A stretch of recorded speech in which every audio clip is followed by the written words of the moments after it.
Thanks for clicking on and tuning into this audiobook presentation presented by The Bill Murphy Show.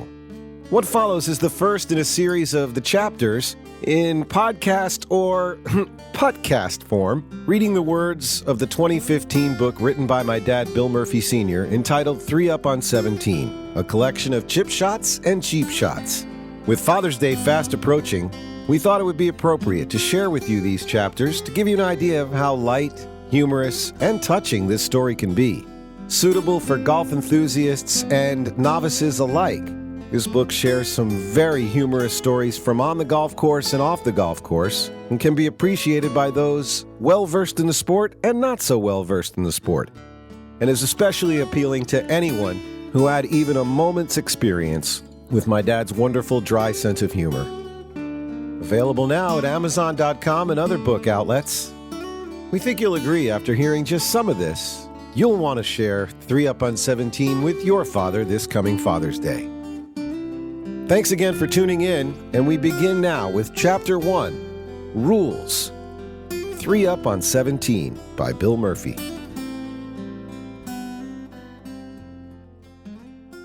I have often wondered if there is a second page to the official rules of bowling. If there is, then I cannot imagine what it might cover. The 2009 version of the Rules of Golf, as set forth and published by the United States Golf Association in conjunction with the Royal and Ancient Blokes in Scotland, is a fun-packed 170 pages, covering 34 rules with appendices on equipment, deportment, formats, and God knows what. The Decisions book is over 800 pages of interpretation of the previously mentioned 34 rules. Aren't we special? I am, in fact, a USGA Rules official. That does not mean I have a diploma on my wall or that I carry a badge and credentials. What it does mean is I have attended the 4-day workshops conducted by the USGA and the PGA. It further means I took the tests at the completion of said workshops to determine whether or not I had actually learned anything, or, as is quite often the case, came away even more confused. I did manage to absorb the fine points of all 34 rules and have spent the past 10 years applying that vast knowledge as a rules official at countless professional mini-tours and amateur events throughout Florida. My motivation to pursue this road came about as a result of so many years of playing the game, just a tad outside the confines that the strict rules allow. I am not talking about cheating, kicking it, or reaching in my pocket in the deep woods and screaming, "Found it!" I am referring to the basic, seemingly inconsequential procedures I contend we all overlook during each and every round. When I first began to organize and score dogfights and skins games at a public facility, I realized we had more issues each week. With a little bit of cash on the line, it seemed that folks started to pay closer attention. Going back to the previous statement about having played outside the strict confines, I submit that you should not be shocked by such an admission of guilt on my part. And before you rush to judgment, allow me to ask the following. During the course of the last round of golf you completed with 3 other fellow athletes, how many times did you or another player do one or more of the following things? 1. Play the round with more than 14 clubs. 2. Put a new ball in play that was of a different brand or type. 3. Fail to announce you were playing a provisional. 4. Tap down spike marks on the intended line of putt. 5. Brush away impediments with a hat or towel. 6. Take 2 club lengths of relief, as opposed to 1. 7. Putt with a ball other than the one you began the hole with. 8. Ask for advice from someone other than your partner or caddy. 9. Drop a ball in a way other than prescribed in Rule 20. 10. Improve a lie. The above are trivial infractions and usually of little or no consequence to the outcome of a round or a match. However, they are infractions, and they can lead to habits that lead to an even more liberal attitude toward the rules in general. Bullshit, you say. Let us play the game the way we want.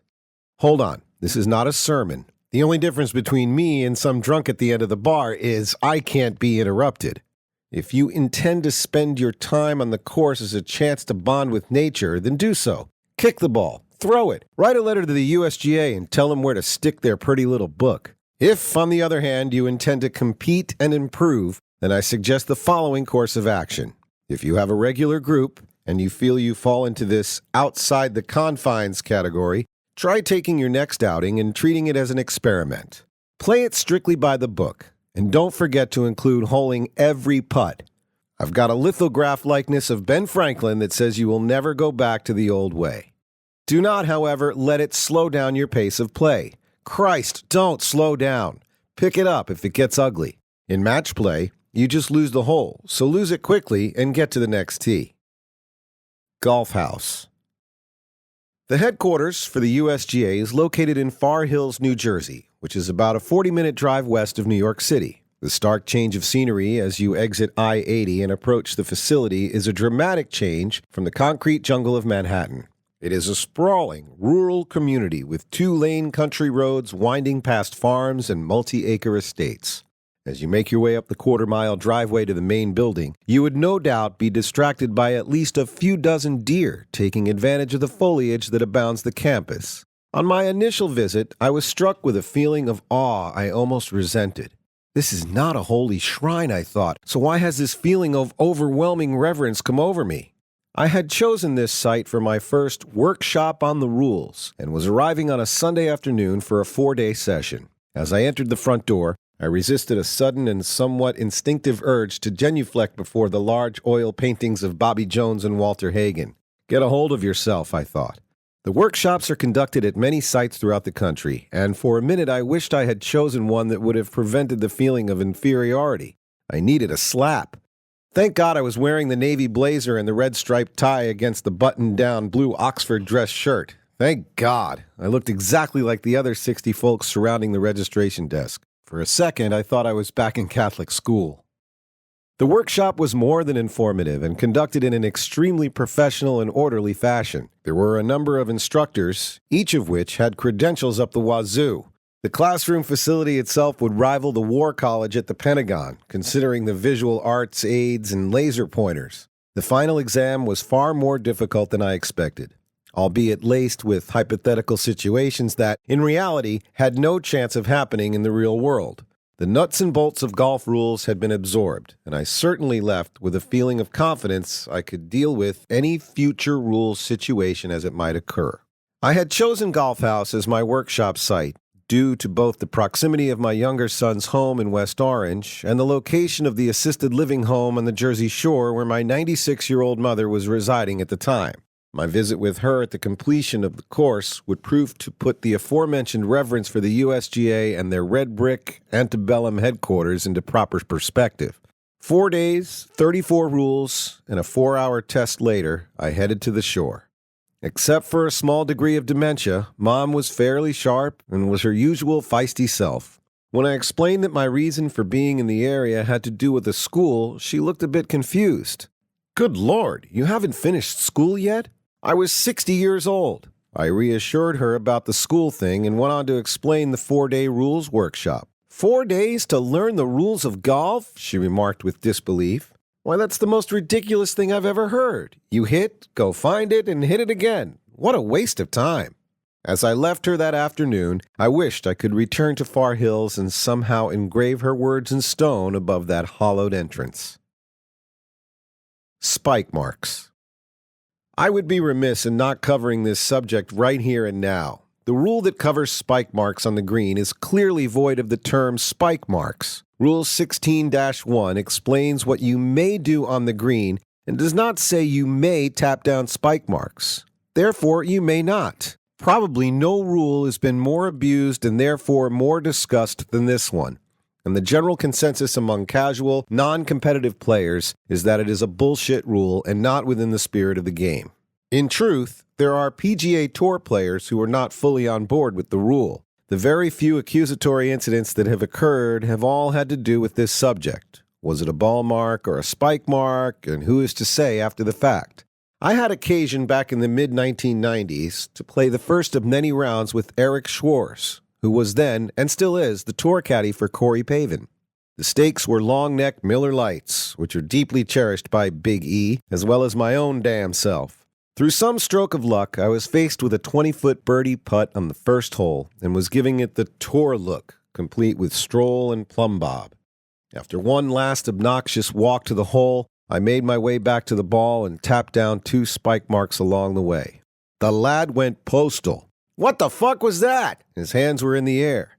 I went on to explain about Bermuda greens in Florida and how everybody does it and how much play the course had received that day. I was eloquent, but he was not amused. I missed the putt. Eric came out ahead in the long neck department.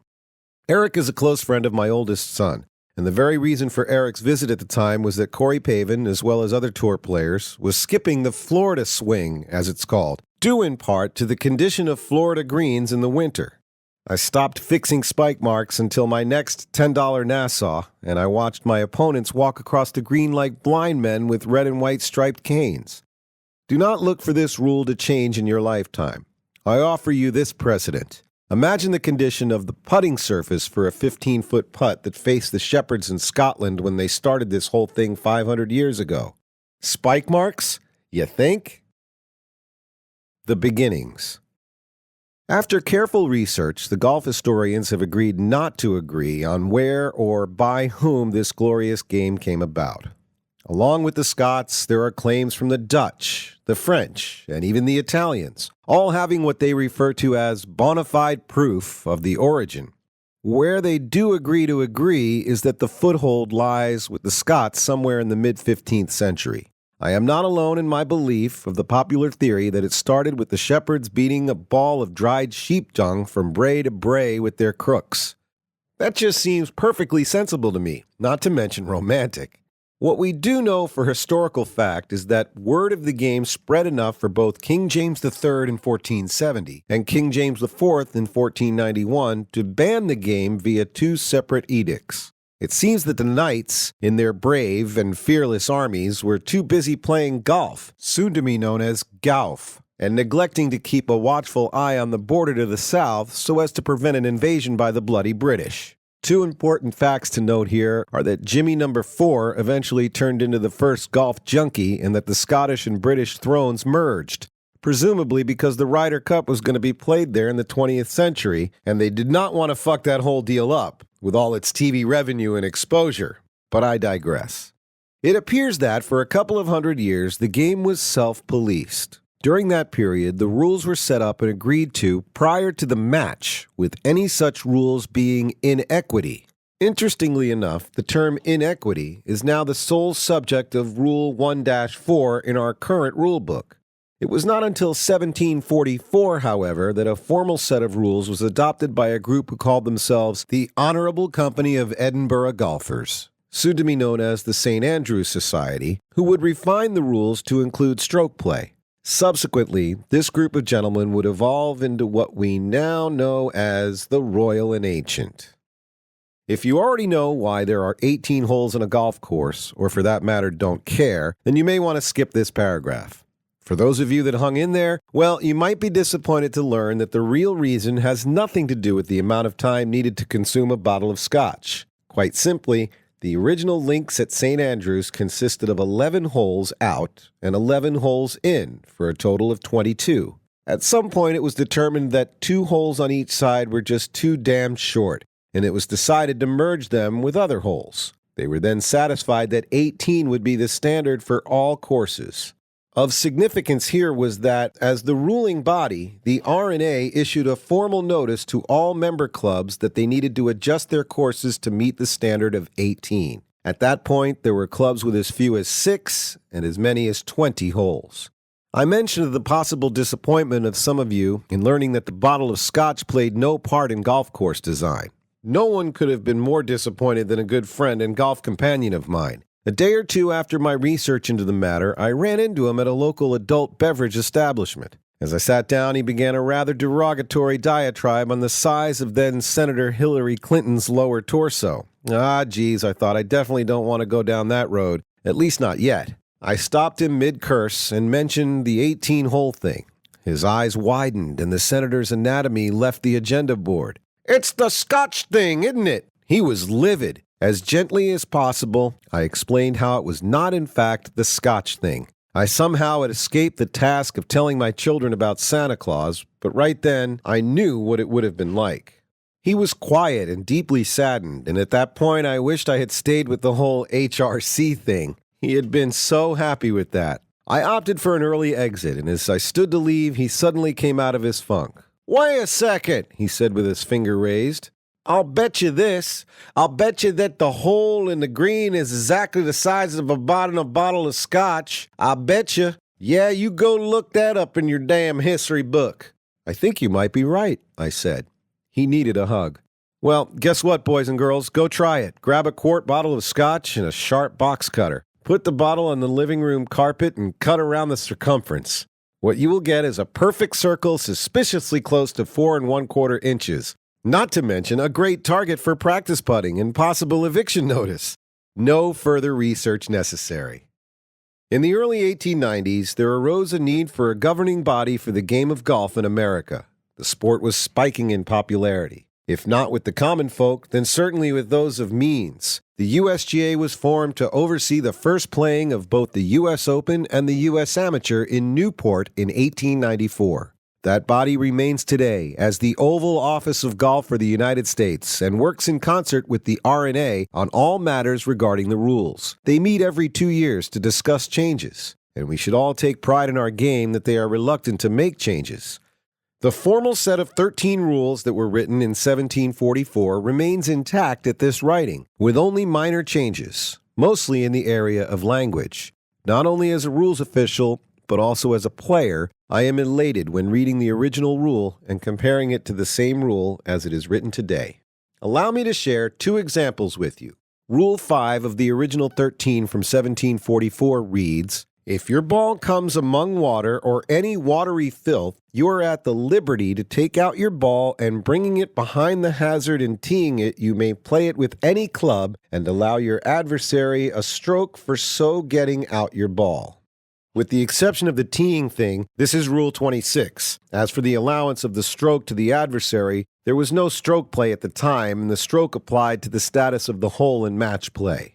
Rule 9 of the original 13 reads, "No man at holing his ball is allowed to mark his way to the hole with his club or anything else." This is Rule 16-1. It is all about tapping down spike marks and remains intact some 270 years later. Meanwhile, I played some hoops in high school, and I'm convinced that within 5 years, dribbling will not be required. The Helpline. At my initial workshop, I did become more knowledgeable on the rules and managed to mediate most, if not all, controversies as they arose. It was not until after the workshop in Far Hills that I became aware of yet another safety net in the event of an unresolved dispute. One can simply call the USGA and ask for the Rules Department. Someone, an actual live person, will answer your question. No menu, no press 1 for English, no bullshit about how important the call is to them and how someone will be with you momentarily. It is not a 24/7 service and is available only during business hours, and you'd better not call during open week. The place is deserted. This is indeed a useful safety net for anyone faced with an unusual rules dilemma. The key word here is unusual. It took a few calls for me to learn an important lesson when using this avenue of assistance. Do not give them your name. They will not ask, but if they do, then make one up. But do not use your own. Why? I'll tell you why. The person you speak with not only knows the rules, but his preschool children know the rules by number and subsection. He, or as is often the case, she, will not only give you the answer, but will in all likelihood do so without opening their book. Picture it. You've spent hours leafing through an entire 800 pages of the decision book. You have discussed it with 6 different people, and you are absolutely expecting the dude or dudess at the USGA to say, "Whoa, that's a good one." Not gonna happen. You will be quoted the rule, and it will be so simple that you will be left with a look on your face that would make a deer in the headlights look brilliant. Anything else we can help you with today? Will be the next thing you hear, to which you will reply, "Nope, thanks for your help. I thought that was the rule, but I needed to be sure," which, by the way, is a bullshit answer. You had no clue. That's why you called.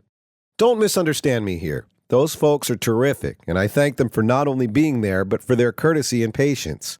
They simply cannot help themselves. They know the rules, and their quick and precise answers will leave you with the feeling of being spoken down to, not unlike the manner of your 3rd grade nun. Remember, don't give them your real name.